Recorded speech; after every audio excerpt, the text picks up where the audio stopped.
আমরা যে খারাপ শাশুড়ির আখ্যা দিই, আসলে সেই শাশুড়িগুলোর জন্ম কোথায়? একটু লক্ষ্য করলে দেখতে পারবেন যে একেকজন শাশুড়ি মানেই হলো একেকজন মা। শাশুড়িরা খারাপ হয় না, তাদেরকে খারাপ করা হয়। আপনি কি চাবেন যে আপনি একটা ক্ষমতায় থাকা অবস্থায় আপনাকে কেউ পাশে সরিয়ে সে ক্ষমতায় বসুক? চাবেন না।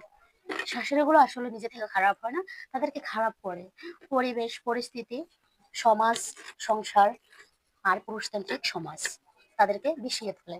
আর সেখান থেকেই তাদের খারাপ হওয়ার সৃষ্টি। কেন বললাম? একজন মা বিয়ের পর থেকে যুদ্ধ শুরু করে তার পরিবার, স্বামী, সন্তান, শ্বশুর শাশুড়ি সবাইকে নিয়ে।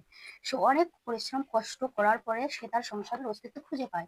সেখানে সে স্বাধীনতা পায়, তার অধিকার খুঁজে পায় অনেকদিন স্যাক্রিফাইস করার পরে। আর তখনই তার ঘরে আসে একজন ছেলের বউ। আর সেই ছেলের বউ সেও তো চায় তার ক্ষমতা, অধিকার, স্বাধীনতা। কিন্তু সেটা তো সহজে পাওয়া যায় না। সে যে শত কষ্ট যন্ত্রণা সহ্য করে তার এই সুখটুকু পেয়েছে, সে কি হারাতে চায়? আসলে হারাতে চায় না। আমাদের পরিবেশ পরিস্থিতি তাকে খারাপ করে তোলে।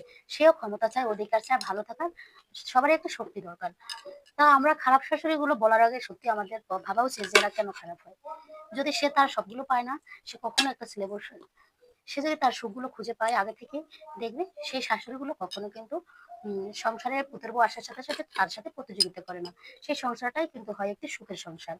তাই আমাদের খারাপ শাশুড়িগুলো তৈরি হয় কিন্তু এই সমস্ত কারণে। সেগুলো আমাদের মাথায় রাখা উচিত। ছেলের বউ একজন নারী, শাশুড়ি একজন নারী। সবাই চায় ভালো থাকতে। ভালো থাকুক পৃথিবীর সকল শাশুড়ি, সকল ছেলের বউয়েরা। জীবনে ফিরে আসে যেন শাশুড়ি পুতের বউয়ের সুখ। এটাই কামনা করি।